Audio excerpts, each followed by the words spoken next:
Trevor wasn't sure what just happened. One minute he was aggravated because she showed up to his family's barbecue.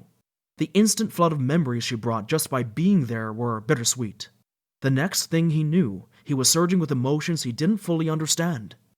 Halle always sent him letters or cards via his mom. She kept him at a distance. It still remained his friend. It never made sense to him then, but it was starting to now. He intended to apologize and ask her to stay when his mom suggested he walk her home. The thought of spending some time alone with her was appealing to him, very appealing to him. He pulled her around to face him so he could try to process what she said, but where his mind lacked the ability to move swiftly, his body made up for it. His lips touched hers before he could even acknowledge what he was doing. She should have stepped back, slapped him, something.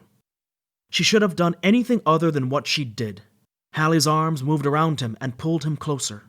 Her mouth opened and her tongue darted in and slipped along the underside of his lip. He could feel every single nerve ending in his body waken as the muscles tightened. His hands moved around her. One gripped the top of her shoulder as the other took hold of the fullness of her ass.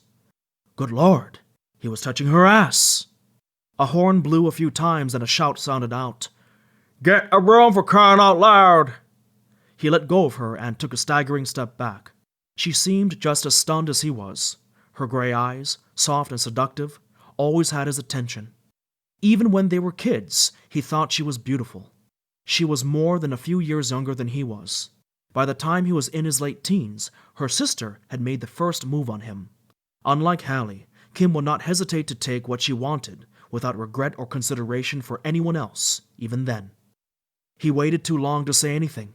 In all fairness, most of the blood in his body had pushed south of his beltline. She put her hand to her lips and turned around. She started walking away from him again. Each step seemed like a mile.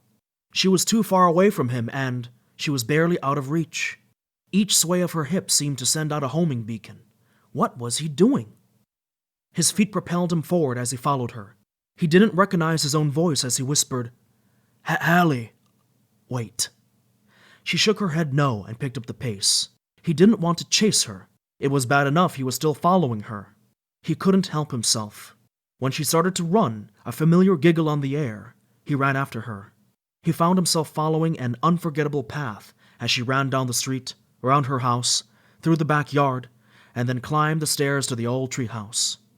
She stood across the floor and pressed her back to the wall. She shook her head no and then laughed. He was only half inside at this point. What? It's just like when we were kids, she smiled. Lord, she was beautiful when she smiled.